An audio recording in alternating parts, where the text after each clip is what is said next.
Молодой человек отправился в заграничное путешествие с чувством легкого предвкушения и внутреннего удовлетворения от того, что наконец-то выполняет свое ежегодное обещание себе – отправляться в долгую экспедицию в новые края. Проезжая через глухой, почти нетронутый людьми лес, он наслаждался видом, вдыхал прохладу и запах хвои, представляя себе сцены из тех книг и журналов, которые сопровождали его длительные годы учебы. Внезапно все пошло не так. Случилась автомобильная авария, в которой его машина потеряла управление и с грохотом врезалась в одно из вековых деревьев.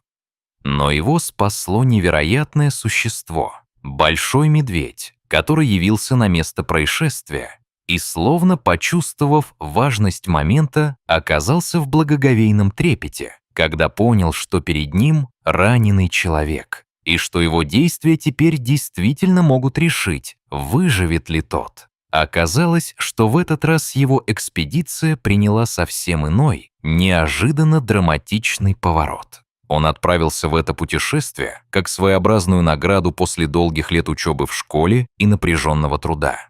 Все, ради чего он трудился и накапливал знания, в конце концов привело к этой поездке. Он хотел увидеть уголки мира, которые раньше видел лишь на страницах книг, услышать и ощутить те же звуки и запахи, прочитать вживую тот ландшафт, который раньше был лишь иллюстрацией. План был прост – взять на прокат машину, заправиться, взять карту и ехать, не торопясь, изучая новые дороги. Он рассчитывал, что путешествие подарит ему не только красивые кадры и впечатления, но и важные жизненные уроки о смелости, самостоятельности и способности обходиться в незнакомых обстоятельствах. Ни в коем случае он не ожидал того, что произойдет в день, когда отправлялся в путь. Сначала все шло согласно плану. Он заказал машину на прокат, проверил багаж, запас воды и еды, и когда солнце поднялось, отправился на дорогу. Решив, что живописный маршрут через лес будет лучшим выбором, он свернул с главной трассы и вскоре оказался в туннеле из деревьев, где дорога петляла, а пейзажи сменялись как на кинопленке. По карте было видно, что от одного края леса до другого ехать около 2 часов, и он рассчитывал использовать это время, чтобы обдумать последние события в жизни и морально перезагрузиться. Когда он добрался до тихой и уединенной части леса, чувство покоя охватило его. Здесь, среди густых деревьев и едва слышимого шелеста листвы, он переживал особое единение с природой. Он включил музыку погромче, чтобы наслаждаться любимыми мелодиями в одиночестве, и заметил, что на дороге почти нет машин. Только время от времени проезжали редкие автомобили, так что можно было позволить себе не спешить. Он начал спуск с холма, уверенно входя в очередной поворот, маневрируя машиной с легкой долей рисков. Ведь дорога местами была узкой и совсем не идеально ровной. Поверх всего этого над головой стелился тонкий туман, и в эти моменты казалось, будто он входит в потустороннее пространство, где привычные правила слегка отступают, а личная безопасность Касти кажется менее значимой по сравнению с ощущением приключения. Минуты шли, и туман постепенно толщал, превращаясь в мелкий моросящий дождь, который перекатывался по капоту и стеклам, делая свет фар размытым и таинственным. Воодушевленный этой переменой настроения и атмосферой путешествия, мужчина не удержался и прибавил громкость музыки, пытаясь как можно сильнее прочувствовать момент. Но дождь не собирался оставаться лишь легким прикосновением. Он усиливался, превратившись вскоре в проливной ливень, который, казалось, попытался заглушить звучание музыки. Капли били по крыше машины с такой силой, что видимость резко ухудшилась, а дорога под колесами стала скользкой и требовала предельной аккуратности. Под таким шквалом дождя все вокруг стало смутным и размытым. И именно в этот момент, возможно, из-за снижения видимости и рассеянности внимания, он не заметил, как из зарослей на дорогу вышел олень. Животное, будто руководствующееся собственными инстинктами, бросилось переходить проезжую часть, и мужчина увидел его слишком поздно. Среагировав инстинктивно, чтобы не сбить животное, он резко повернул руль в сторону. И хотя ему повезло избежать наезда на оленя, этот внезапный маневр вывел машину из равновесия. Колеса сорвались с дороги, автомобиль потерял контроль и с сильным ударом врезался в ближайшее дерево, что вызвало мощный грохот и мгновенный шок. Олень в страхе исчез в чащобе, а сам молодой человек потерял сознание и впал в кому. У него оставалось несколько ясных секунд после удара, прежде чем сознание ушло совсем. За это короткое время он успел схватиться за мысль «хорошо, я все еще жив», словно повторяя это про себя как утешение и надежду. Затем наступила глубокая тьма. К счастью, его история на этом не закончилась. Спустя довольно продолжительное время он пришел в себя, и первое, что он осознал, он уже не в искореженной арендованной машине. Его окружение резко отличалось. Вместо стекла и металла вокруг него была простая комната, и под ним располагалась раскладушка в чьем-то доме. Он почувствовал боль в теле, но главным было недоумение. Как он оказался в чужой комнате, на чужой кровати, на частной территории? Все это вызывало массу вопросов. Он не знал сначала, где именно находится, но по ощущениям мог понять, что это чья-то частная хижина недалеко от леса, а не больничная палата. И его догадки оказались верными. Скоро в палату вошел пожилой мужчина с подносом, на котором стояли вода, хлеб и безрецептурные обезболивающие, простая забота о пострадавшем, которая показывала, что его нашли небезразличные люди. Путешественник, все еще прикованный к постели слабостью и болью, с трудом сел и, собрав силы, поблагодарил незнакомца за еду и воду. Его голос дрожал от эмоций и остаточного шока, а руки едва удерживали чашку, которую протянули ему. Ощущение боли в середине тела было сильным.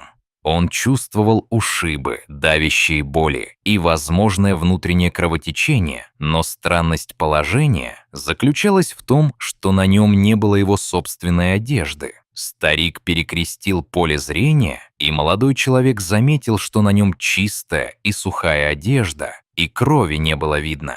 Пожилой мужчина объяснил, что несколько дней назад он нашел этого потерявшего сознание путника в лесу и привел его домой, выкупав и переодев в сухие вещи, чтобы не допустить переохлаждения и инфекции. Это объяснение успокоило и одновременно породило новые вопросы. Кто этот мужчина? Почему он живет один в такой глуши? И как так вышло, что пострадавший оказался в его заботливых руках? У молодого человека возникло множество вопросов. Кто такой этот пожилой джентльмен? Где именно они находятся? В чьей собственности и как далеко от дороги? Что стало с разбитой арендованной машиной и каким образом он вообще оказался в доме незнакомца? Главный вопрос, терзавший разум. Как он мог оказаться перенесенным и помещенным в чужой дом, при этом избежав дальнейших, возможно, смертельных последствий? Видя пламень любопытства, разгорающийся в глазах молодого человека, старик спокойно посоветовал ему набраться терпения и дать себе время на восстановление. Он пообещал, что вскоре, когда тот окрепнет, на все вопросы будут даны ответы, и тогда юноша сможет услышать невероятную историю о том, как была спасена его жизнь и почему он теперь находится в уединенном доме в лесу. В последующие дни молодой человек действительно стал постепенно поправляться. Он ел, пил и много отдыхал, позволяя телу восстановиться. Старик проявлял простую, но внимательную заботу. Приносил теплую пищу, измерял температуру, наблюдал за состоянием ран и при необходимости давал легкие обезболивающие. Видя, что постоялец уже может сидеть дольше, он поставил в гостиной удобное кресло, мягкое и широкое, чтобы тот мог находиться вне раскладушки и чувствовать себя более человечно. Это позволило молодому человеку постепенно заменить сон в узкой кровати на более спокойное восстановление в гостиной, где было светлее и теплее. Однажды, когда он проснулся и с осторожностью прошел в гостиную, чтобы немного размяться и посидеть в кресле, он вдруг наткнулся на еще одного хозяина дома — истинно живого медведя. мирно устроившегося в дальнем углу комнаты.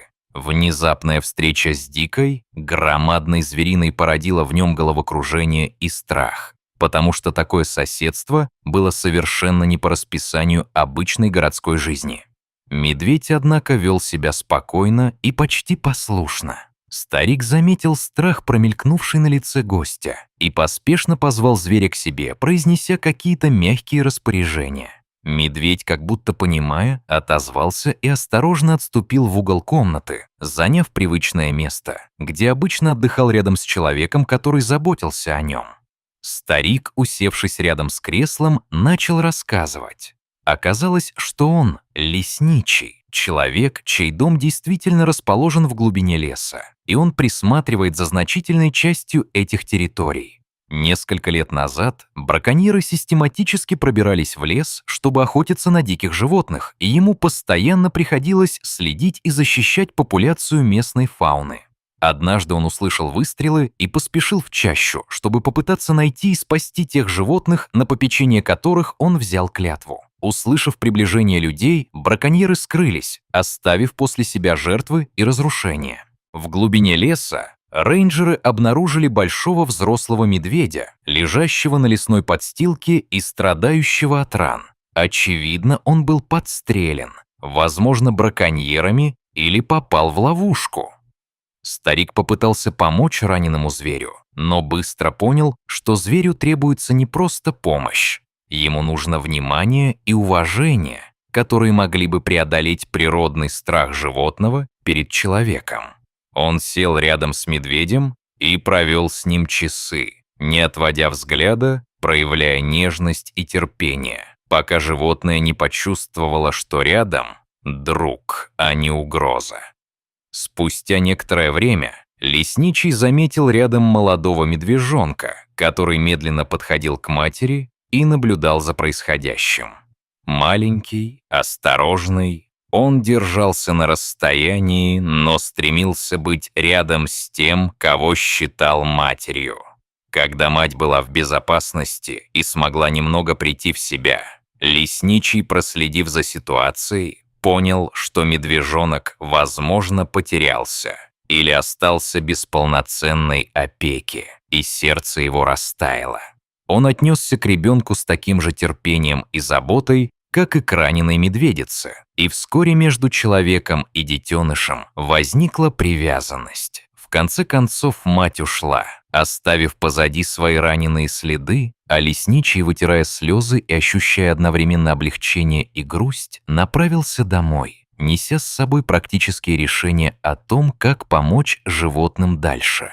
Некоторое время спустя он стал замечать, что в пути за ним идет маленькая тень, медвежонок, осторожно следовавший за ним и не желавший оставаться в одиночестве. Так началась их необычная дружба. Медвежонок, который был сначала робок и насторожен, постепенно привык к присутствию человека и, наконец, последовал за ним до дома. Лесничий усыновил медвежонка, приняв его как питомца и компаньона, и приучил его к правилам, которые позволяли существовать вместе в пределах разумной безопасности. Со временем медведь вырос и стал достаточно обученным, чтобы его можно было пускать в дом, а также доверять ему простые команды. Правда, при этом он оставался диким по своей природе и требовал уважения. Лесничий объяснил путешественнику, что у них с медведем установились свои особые отношения. Зверь стал ему другом и помощником, и иногда он позволял медведю свободно возвращаться в лес, где тот мог жить по своим инстинктам. Именно поэтому зверь не был привязан к дому постоянно. Ему разрешали приходить и уходить, когда он хотел. Старик улыбнулся и, глядя на медведя, сказал, что во многом по поведению и опеке за ним ему казалось, будто тот стал мамой-медведицей для всех нуждающихся, что отражало его теплое отношение к своим лесным подопечным. Молодой человек, слушавший эту историю, все еще был изумлен услышанным, но он еще не догадывался, какие важные нюансы скрываются за простыми словами и как глубоко это касается его собственной аварии. Сначала он не видел прямой связи между отношениями лесничего и его медведя, и тем, что с ним самим произошло в аварии. Казалось невероятным, что животное, с которым хозяин так долго работал и живет в мире, могло сыграть роль спасителя. И все же старик продолжил. В тот злополучный день, когда машина въехала в дерево и молодой человек оказался зажатым в обломках, ручной медведь, как обычно, ушел в лес на свою прогулку, но не вернулся в назначенное время. Это было необычно и настораживало лесничего, поэтому он пошел искать животное, чтобы удостовериться, что с ним все в порядке. Он не ожидал найти то, что обнаружил. Медведь, ведомый мощным обонянием или тонким чувством опасности, вышел на след пострадавшего и сумел обнаружить его в автомобиле. Медвежонок, уже повзрослевший зверь, вероятно, услышал или почуял удар и поспешил к месту аварии. Оказалось, что именно благодаря его настойчивости и чутью было найдено тело мужчины в покореженной машине. Медведь сумел раздвинуть части обломков и бережно вытащить потерявшего сознание путника из-под металлических развалин. При этом, проявляя удивительную осторожность, он держал мужчину в пасти, но действовал предельно аккуратно, стараясь не навредить своими острыми зубами и когтями. Этот образ «медведь, несущий человека, как мать несет детеныша» часто звучит в рассказах лесников, но в жизни это выглядело совсем иначе. Медведь, ведомый любовью и заботой, словно понимал, что человек нуждается в помощи, и выполнил это бескорыстно. На обратном пути медведю потребовалось немало времени, ведь он аккуратно нес человека, стараясь не повредить его еще больше, и двигался настолько осторожно, насколько это возможно для столь крупного животного. По пути лесничий случайно наткнулся на эту неординарную картину. Его ручной медведь шел с чужим человеком, которого он бережно держал, и лесничий поспешил помочь им обоим. Вместе они довезли пострадавшего до дома, где уже устроились и начали оказывать первую помощь. Рейнджер побеспокоился о том, чтобы медведь не убежал и не оставил их в самый критический момент. Поэтому он остался рядом, а сам зверь, хотя и свободный в душе, все время находился в непосредственной близости, словно охраняя того, кого спас. Оказавшись в доме, путешественника окружили заботой. Его помыли, перевели в сухую одежду и положили на раскладушку, а медведь все это время находился поблизости, не отступая ни на шаг. Он не выпускал молодого человека из виду и ждал снаружи и внутри дома, пока тот не проснется. Вся сцена производила на путешественника колоссальное впечатление. Он, человек цивилизации, впервые в жизни испытал такое глубокое чувство благодарности и удивления перед силой природы и заботой прессы, проявленной ею. Когда молодой человек наконец пришел в себя и понял, что жив, он собрался с духом и подошел к медведю. Слегка дрожа, но наполненный искренней благодарностью, он осторожно погладил зверя по голове, чувствуя под пальцами густую шерсть и теплое тело. «Спасибо», — пробормотал он, и это слово прозвучало как молитва. Медведь в ответ мягко вздохнул и опустил голову, словно принимая эти человеческие слова, понимая их на своем языке благодарности. Тепло, прикосновение и внимание. Конечно, подобное спасение, хоть и не то приключение, которое он первоначально планировал, все же превратилось в одну из самых запоминающихся историй в его жизни. Он понимал, что домой он вернется не только с картинками и сувенирами, но и с удивительной историей о том, как дикий зверь и один добрый лесничий спасли его жизнь.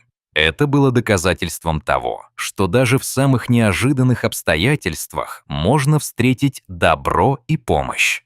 Знаете ли вы, что даже такие, казалось бы, дикие и суровые животные способны на самоотверженные поступки и сострадание?